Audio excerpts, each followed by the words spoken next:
The Lord be with you. A reading from the Holy Gospel according to Matthew.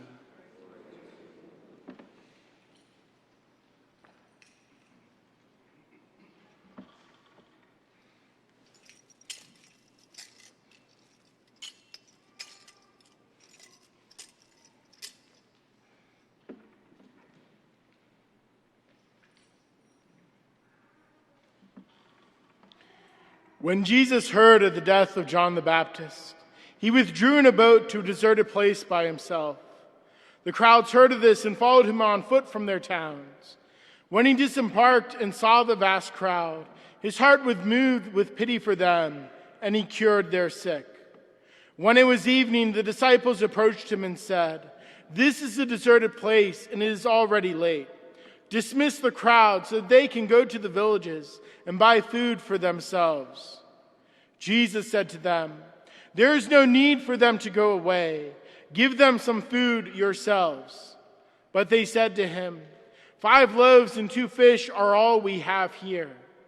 Then he said, "Bring them here to me." And he ordered the crowds to sit down on the grass. Taking the 5 loaves and the 2 fish and looking up to heaven, he said the blessing, broke the loaves, and gave them to the disciples, who in turn gave them to the crowds. They all ate and were satisfied, and they picked up the fragments left over, 12 wicker baskets full.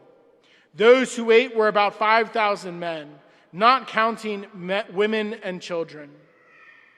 The Gospel of the Lord.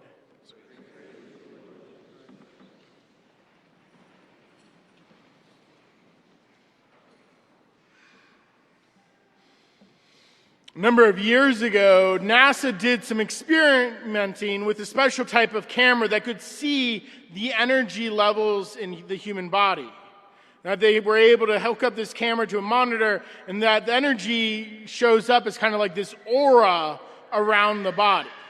They're doing the experiment in a hospital to just kind of get a sense of what is the energy levels output by the human body. And they discovered that when a person is dying, that the aura around the body is thinner.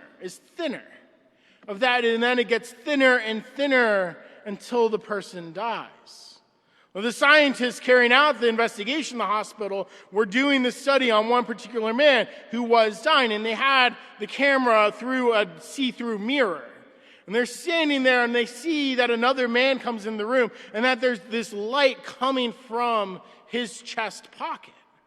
That the man goes up to the dying man, pulls whatever that object of light out of his chest pocket, and their camera goes white with light. The 2 scientists immediately run out behind the mirror into the room to see what is going on. And they see that the dying man is receiving Holy Communion. That afterwards with their cameras, they could see that the aura of the dying man was brighter. It led one of the scientists conducting the experiment to become a priest because of that event. Now, that dying man was strengthened by Jesus in the Holy Communion. Jesus in Holy Communion was food not only for the body, but especially for the soul. The dying man's spirits were uplifted since the aurora around him was brighter. The lying sick in that hospital bed, we could say that that dying man had nothing. He was there by himself. When we have nothing, it's up to Jesus to provide us with something. That's what happened in today's gospel. The people with Jesus, that vast crowd of people who followed him out to that deserted place, practically had nothing to eat. Now, all they have are 5 loaves and 2 fish.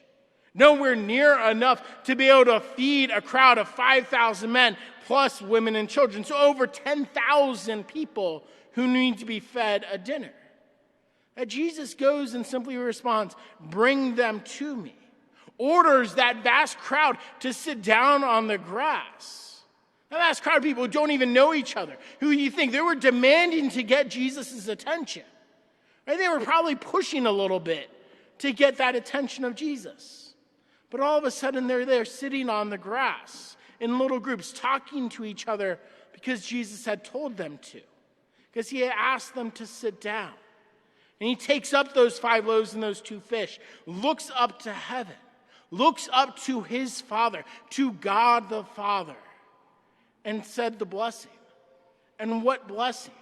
The ancient blessing of the Jews before they eat. Our own version be, bless us, O Lord, and these thy gifts, that we say ourselves before meals.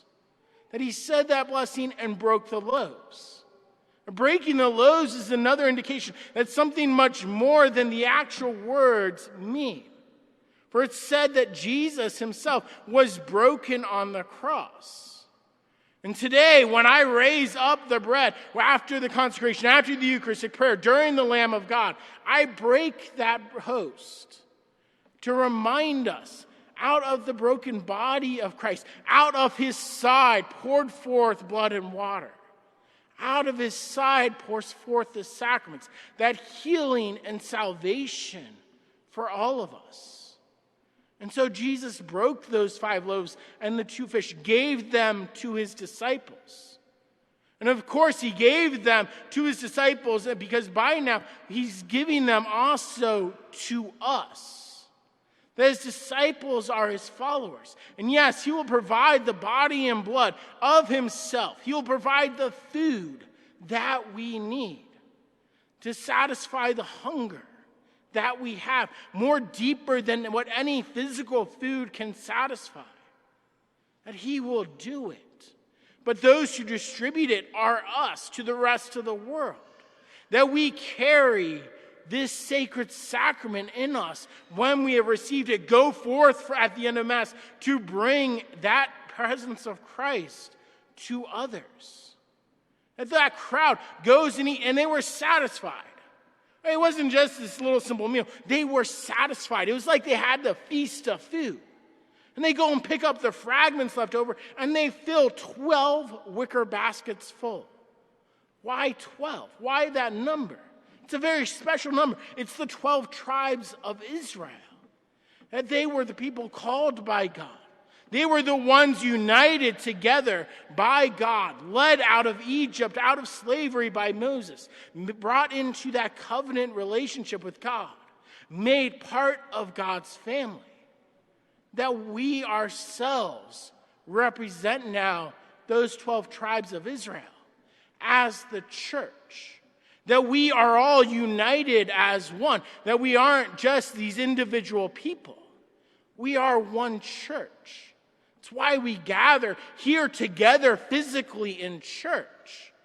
It's why back in April and May, when people would come to me and say, Father, watching the live stream is difficult, I would say, good.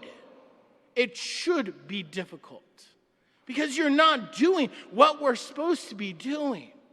You're not gathered together as we are supposed to be gathered together at Mass, as we are now, later. That this is what the church is about. Being gathered together and going forth as one to proclaim the gospel. That this is why we come to Mass every Sunday. And that as Jesus says, I am the bread of life. Whoever eats me will never die. He is the hope of the world for those who come together, those who put down all their differences, those who are looking for everything except what they must look for, which is the love of Jesus, the life of Jesus. And to share this love and life of Jesus by what we say and what we do, united together as one church.